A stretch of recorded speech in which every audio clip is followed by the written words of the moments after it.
This is Will Wilkinson. You're listening to Thriving in Business and in Life. And this is Christopher Harding, and we're going to pick up our conversation where we left off last week, or approximately so. If we can remember. We were talking about vision, and this is Right. one of your specialty areas, and we really explored about being present with the vision, really feeling it. We covered some other areas, and this week, I know one of the things you wanted to talk about was getting clear as part of the process of leading up to a vision so that you know what in the heck you want. You know, we used a quote in the book. I'd have to look into it to see who it is. Can you remember who said the real problem? I think it's Mark Twain. That there's no problem people getting what they want. He can help them do that. The problem is that most people don't know what they want. Right, yeah. That may seem odd, but when you think about it, think about yourself. It's a little bit mixed up. It's a little bit muddled. Well, when you're coaching people, we both go through this, that a lot of times you'll ask them what they want, and they'll start telling you what they don't want. Exactly. And that's the point is if you go with the idea that the subconscious mind can't picture a negative, then me describing what I don't want, I'm basically reinforcing the reticular activating system to find that thing I say I don't want. Well, yeah, and add to that the fact that we don't really want what we say we want. Ooh. We want the results we get from having that thing. I mean, a person might say, well, I'd really like to have $1 million.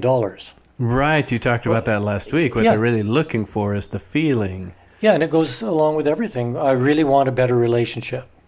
Yeah. Well, why? It's because of what that would give you. So I think it makes sense to stop and ask, okay, what do I want? What's my vision for that? When we add in the word vision, then it can begin to clarify that we really want something that result can deliver. We can begin to see it, and more importantly, to feel it. Yeah, you describe in the book, see it, say it, feel it. So describe each of those three components of it. We covered feel quite a bit last time, so a little bit more about see it and say it. Well, the whole idea is to create a sense of reality to what it is you want.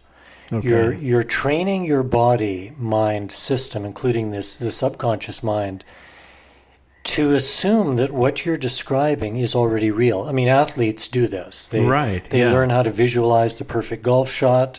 That's how they do free throws. They picture the ball already having landed on the fairway at a certain spot, or the ball having gone through the net. Now, the key there is they're not projecting forward to a vision. They're seeing it as if it's already happened.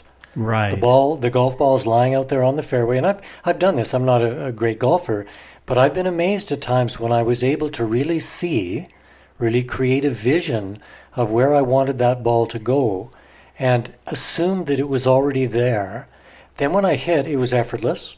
I just basically followed through, and lo and behold, once out of every 100 times, the ball landed right there. Well, yeah. We talked a little bit last week about the difference between pushing towards a goal and being pulled by a vision. Right. And there was an analogy that I heard someone use some years back, and it really stuck with me. They said, if your vision is clear enough, as you said, if you've really seen it, and if you felt it, as if it's already happened, it's something that's very real, then what you start to experience is that you're actually discovering how it happened. It's the unfolding of that vision, and now you're getting to discover the process of knowing how it came to be. Well, just listening to you say that, I kind of get excited because it turns it into a bit of a game. Yeah. It's like being a detective and discovering clues that lead you somewhere. Yeah. So very cool. Yeah. What are all the events that happened that led to that? Then I think it comes back to that question of, before I create the vision, how do I get to that place of clarity so that I really create a clear vision?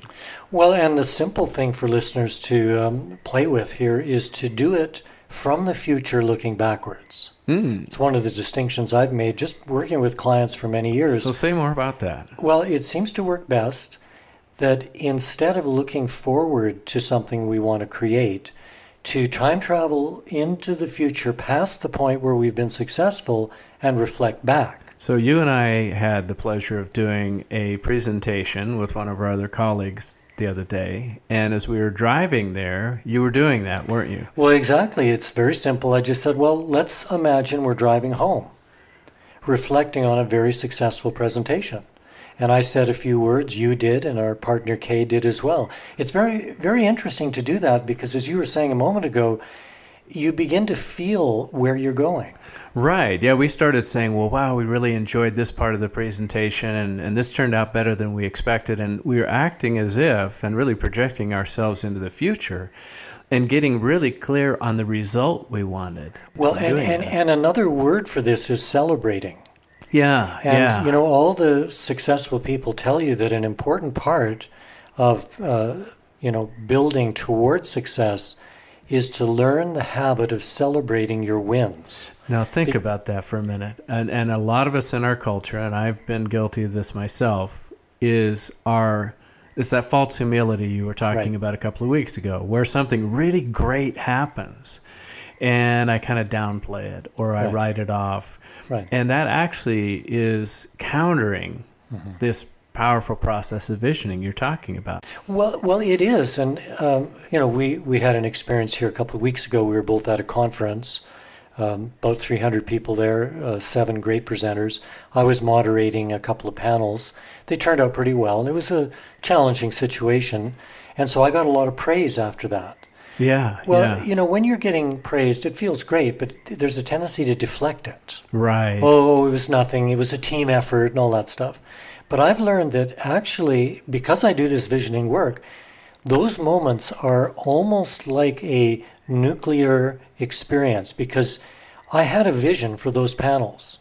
I took time to think through what it would be like when they were over and they were successful. So I had already rehearsed them and I'd already reflected back on my success and I'd identified what it would feel like to, do a good job. And lo and behold, and I'm kind of getting used to this. It happened. It happened. Yeah. So then there was that moment where there was a collision between the vision that I'd been carrying, particularly the feeling of it.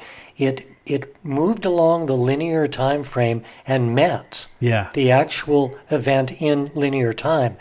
And as I've experienced many times, and clients have reported this as well, there's a burst of energy that occurs then. It's like fusion. Right. These two energies come together, and the result is actually a kind of a form of euphoria. Sure. So I don't want to miss out on that. I'm going to celebrate that all the time. Yeah, I think that's great. And as we think about that, I mean, just some of the things we've described last week about feeling it in the present moment. You're talking about acting as if you're looking back from the thing already having happened, and you're describing how great it feels to have already had it happen. Some people call that the evidence procedure. Right. And now this whole process of clarity. So we were pretty clear because of preparation we'd done on what we wanted that event and that presentation the other day to turn out like.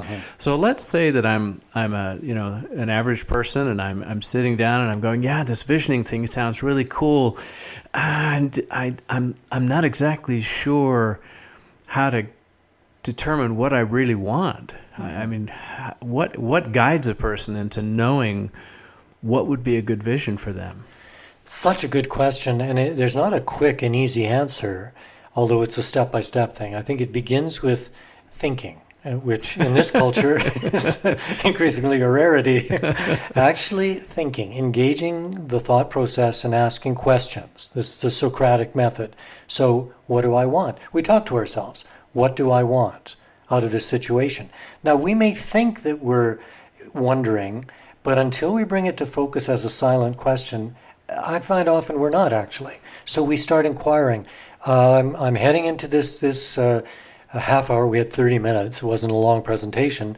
What do I want here? Right. So the minute I ask that, I start to get some impressions. I think, I want to do a good job. I want people to be happy. So it starts to fill in what I actually want. Then I've learned, I go, okay, what's the feeling that I want? What's the feeling that I want? What's the feeling I'm hoping or want other people in the room to have if we're doing it in conjunction with others? Yeah, and that's about the time where I remember to get a little more official and go, let me project ahead past the event and look back at it. And that's when I begin to use the words. As you reminded us, there's 3 components to this: say it, see it, and feel it. Right. So the say it part isn't, I want it to turn out really well. Yeah, I want to do a good job. I want everybody to be happy. So move beyond generalities. Yeah, it's more like, and I always start with the date or the time. In our case, it would have been, it's a couple of hours from now, or it's 10 a.m. today. Right. We're driving back from the event, and I'm reflecting on how well it turned out.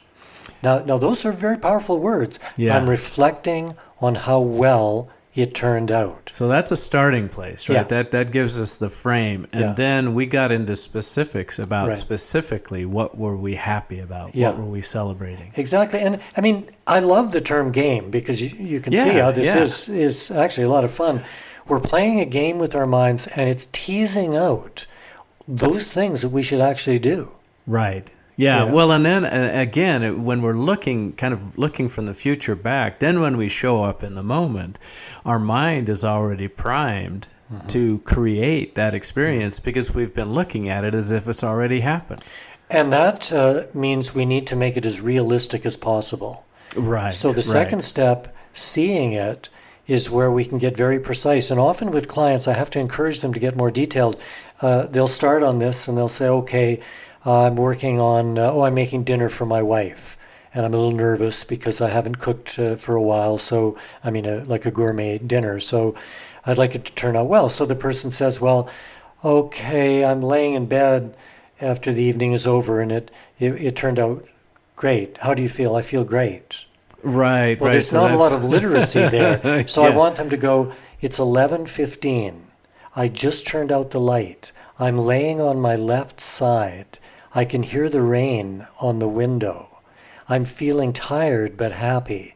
Yeah, You see, yeah. So the you're painting more a whole detail. picture. Yeah. You're actually telling it like a narrative story. Yeah, the more detail you can get into, the more real Well, that it engages becomes. the imagination, right? Yeah, It engages exactly. the mind. Exactly. You know, I had shared with you an experience I had while working with Professor Stephen Hawking, who has, as many know, a lot of limitations, one could say.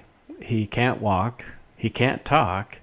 He can hardly move. As a matter of fact, the only thing he can move is his right hand, which he uses to control a specially built mouse that lets him choose letters off from a screen to form words that the computer will then speak for him. It's kind of a slightly more difficult process than might be text messaging, right? So what he's learned as a result of that is that he's very concise and he's very clear. He knows what he wants and he knows what he doesn't want. So when things start to go off course, he has no problem in letting people know. And I share an incident in the book where we were talking about something as a group, and he was there, and he can't speak, so he was kind of like staring at me. I could feel like him staring at me, and I looked over, and I could tell he wanted me to come over, so I came over to his wheelchair, and he starts to pick out this short sentence, and it says something to the effect of, "You're off topic. Please get back on course." His time is short. He doesn't know how much time. He actually goes through nearly dying every day. They have to rush him out of the room and intubate him and so on. So for him, any moment that he's present, he wants to be right on vision. And so when it comes to, those of us who are more normal everyday lives and situations, how could that kind of crystal clear clarity help us when we're trying to not only imagine a vision, but actually bring one to fruition? Well, thank you. And that gets into the urgency of emotion. They say the successful people are often obsessed. Yeah. They're really in their passion about whatever Right. they're doing. And you get a few people like that together and the sparks fly. Right. But those are creative sparks. And some of us are a little more reluctant to be, verbal, to be clear about what we want, Right. to announce it and then defend it and, joust with people back and forth. But if we consider it again as a game, it makes it very, very different than something to be afraid of or leery of. Life isn't meant to be a struggle, but it's meant to be a vigorous exchange. Yeah, yeah. Well, and it's something with Hawking. It wasn't that he didn't listen to other people. He surrounded himself with other brilliant minds. I kind of felt like the crash test dummy in the room. If I could understand the concept, then they knew that normal people could. But it wasn't that he didn't listen. It's just that he knew what lined up with his vision and what didn't. And like you said, how often do we maybe surrender charge of our vision to someone else as opposed to taking ownership for it ourselves? Well, I can't remember who it was, some motivational speaker who said, if you aren't busy building your own dream, you're supporting someone else to build theirs. Yeah, and that might be okay if that's your dream. If it's a choice. Yeah. I have friends and I love collaborating with them and supporting what they're doing. I respect it. But then I'm clear about that. Right. I'm not in compromise. And then there's times I'm working on my own thing and I'm happy for people to collaborate with me. Yeah, yeah. Well, and I think that's part of it, isn't it? Clarity means being conscious of the choice we're making, being conscious of what I want, and not being afraid to get clear. When you're talking about the person who was saying, well, I turned out the lights and I felt really good, I don't want to accuse them of being lazy, but it is a laziness, I guess you could say. And I think that laziness comes out of a fear almost we have of asking for what we want and putting it out there into the world and into the ethos or the ethers, so to speak, to come to be. Well, and, let's not be too hard on ourselves because our whole educational system trains us to fit in. Right, yeah. Yes, I'll take vanilla, thank you. Instead of, why do we only have vanilla? There's 50 other flavors. Yeah. I want a different flavor. Yeah, yeah. Baskin Robbins, what was it, 31 flavors, Yeah. I think was like when they first came out was kind of mind-boggling because the average ice cream store just didn't go that far. Yeah, well, when you innovate, you take risks. I remember years ago, I went on a speaking tour down to Australia and New Zealand. I'd written a book, and I learned in Australia that they have a phrase there. They lop off the tall poppies. Oh, wow. That's kind of a scary phrase. Oh, yeah. And of course, what it means is in that expression. If you stick your head up above the rest, you could lose it. So there's a certain amount of fear of standing up from the crowd. But, none of us were born to disappear into the crowd. I really hope our listeners are getting the message about thriving, that when we're thriving, way beyond surviving, we're being our authentic selves and we're having a customized experience of life that nobody else is having. It's unique to us. Yeah, that's important on so many levels to remember that. And as we're sitting here, we've got I don't think people can hear the sound of the stream in the background here. Oh, the stream and our frog out there. And we've got a frog. He's very willing to stand out. He's he's not worried about that at all. He's not worried about that at all.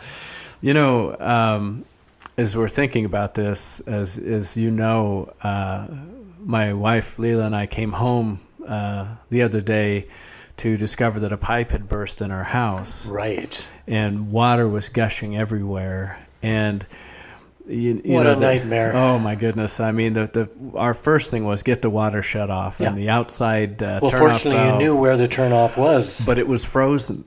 Oh no. So I couldn't turn it off, right? So I immediately thought, okay, what's the solution? Call the water company.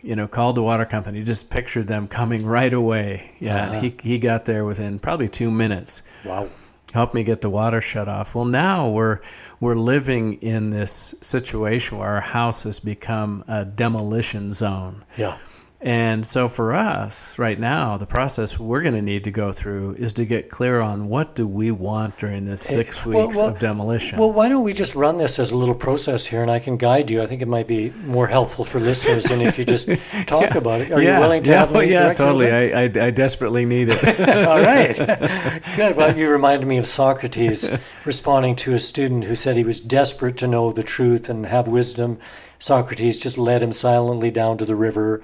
They waded into the river, and then he put his hand on the student's head and pushed him underwater and kept him there, and kept him there, and kept him there. And the student is thrashing around and finally lets him up, and the guy almost drowned. What are you doing? What are you doing? And he said, when you want to know something as much as you want it to get air, you'll know it.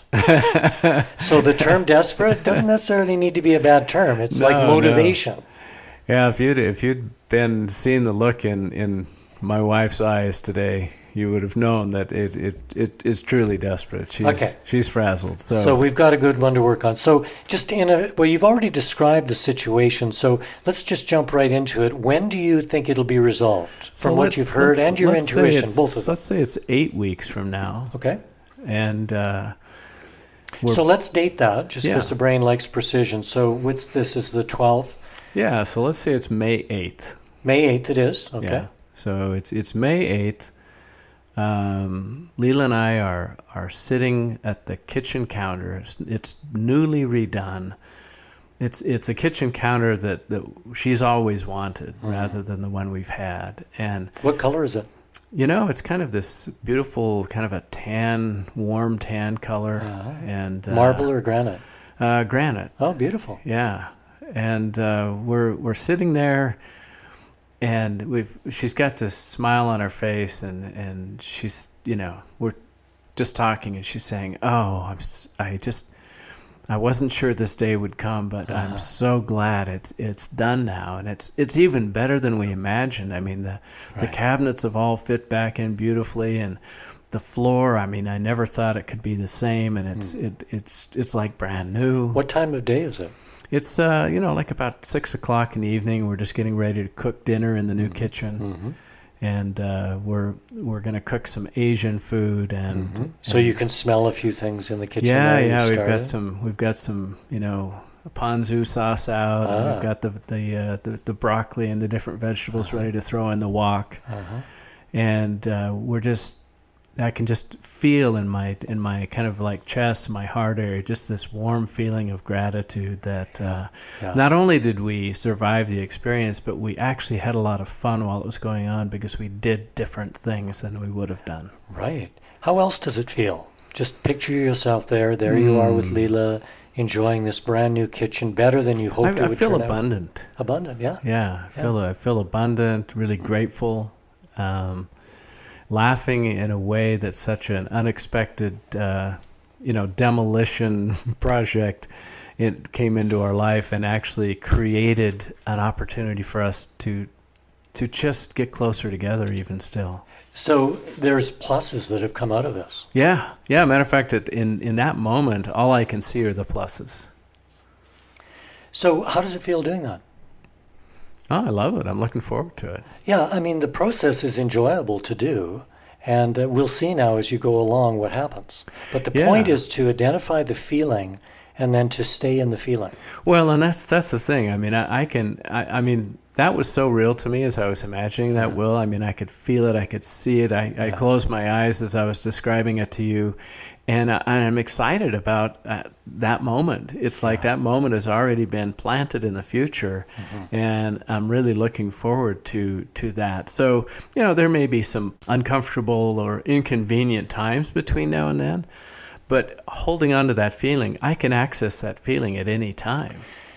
Well, you can, and here's the secret to this whole process. When we've taken the time to do a little process like this and identified how a result we're visioning will feel, that creates a compass. It's an emotional compass to guide us. So now you're going to have challenges ahead of you. There'll be noise, there'll be toxins in the air, there'll be all kinds of stuff. There'll be workmen in our bathroom. Yeah, there will be. And there'll be disappointments. Things that are supposed to happen on Tuesday won't happen until Friday, et cetera, et cetera. So how do you get through all that? How do you navigate when things go off the rails, as they do? Well, and I think you do it with the feeling. Yeah, accessing that feeling. But you've shown something else in this that we've brought this up several times, but I want to bring it back home. Is so we looked out 8 weeks from now, and I described a future event then, and that's great. I might want to back that up sometimes and be like, what am I going to feel like at the end of today? Yeah. What am I going to feel like at the end of this particular point in time, so that I'm not waiting for 8 weeks to have something come to fruition. Well, exactly. I mean, the point, just as with meditation, is this is supposed to be a way of being. Right. And some people slot meditation in as this, 20-minute thing they do twice a day for stress relief or to get enlightened or something. And that's all fine, but it was always designed to become a sustained state of being. So likewise, this technique is really meant to alert us to how we're supposed to be living, not behind the 8 ball, but on top of things. We're meant to lead with vision all the time. To me, when I'm doing this, it feels like I'm a participant co-creating my future. And that's a great feeling. Well, yeah, it's what we call being empowered. Yeah. We have a quote here that I selected from the book I wanted to read. Once in a while we do that because it's so applicable. And the quote relates to the whole idea of wonder, which, we experienced as children. Sadly, as we grow up, it kind of leaves us. We settle into jobs, we have responsibilities, and then we watch movies to regain a sense of wonder. Well, right. Why not just live in that state? And as the quote here says, I'll just read it, effective leaders learn to get into a state of wonder on a consistent basis. What is wonder? To find out and to see it in action, we need look no further than a child. Before the age of 6, children are natural wonderers. It's as though they move through the world saying, I wonder what this is, or I wonder how this works, or tastes, or feels, or smells, or I wonder what happens if I do this. Wonder is open-ended curiosity. It's asking a question for which we don't know the answer, and we don't know or care if there is one. Wonder is as much about the question as it is about the answer. That's beautiful. Yeah, I love that. Did you write that, Will? No, it's a quote, and we attribute it at the back, but I don't know who said it. That's beautiful. Well, it's as you were saying that, for some reason I was thinking about kids and wondering and remembering when my son and his little friend came rushing up from the lower floor of our house when they were young, and they were kind of gagging but laughing at the same time with this kind of mischievous smile on their face. And I said, "What on earth are you guys doing?" And they went, "We wondered what the cat box smelled like." And they'd gotten their nose right down in the cat box. Well, that's what you do when you're a little kid. You pursue your wonder. And in their case, even though it smelled yucky, they were laughing. Yeah. And they still had that sense of joy that came out of wonder. If we're at this moment basking in nostalgia and wishing that things could be like that again, they can. Yeah. We just add one word to the question. I wonder what it would be like today. Yeah. Back then, it might have been a physical first. Today, we find ourselves as adults repeating many things. But if we just say, I wonder what this cup of coffee will taste like today. I wonder what this podcast with my buddy Chris will be like today. Then we really can learn how to live in wonder. Well, and it gives us a quick little improv, thing. When you're doing improv classes, a lot of times you'll give an answer and you're acting out a scene, and somebody goes ding, and you have to give another answer, and they go ding, and you have to give another answer. So I wonder what it would be like if. Yeah. And run several different scenarios and see which one feels good, which one lights you up. Yeah, there's a great quote in Alice in Wonderland where Alice is scoffing at the Queen, who has just suggested something that Alice thinks is impossible. And she says, well, that could never happen. And the Queen says, well, I dare say that's because you haven't had much practice. She said, when I was your age, I used to dream 6 impossible things every day before breakfast. That's imagine great. that as a little practice, just thinking about impossible things and then solving them with a vision. Well, here's our surviving tip of the week. If you're merely surviving, and that's what you want to do, then you hang on to certainty that blinds you to novel situations and new possibilities. If you want a thriving tip of the week, however, the thriving tip of the week is using wonder to alert you to new and innovative possibilities. All right. Well, everybody listening, have a great week of wondering and being like a child and enjoying discovering what comes next. You've been listening to Thriving in Business and in Life. This is Will Wilkinson. And this is Christopher Harding. And send us your stories and questions to thrivinginbusinessandlife@gmail.com. And we want to thank our new listeners in Mexico and Japan and Brazil and Sweden. All right. Yeah. See you next week.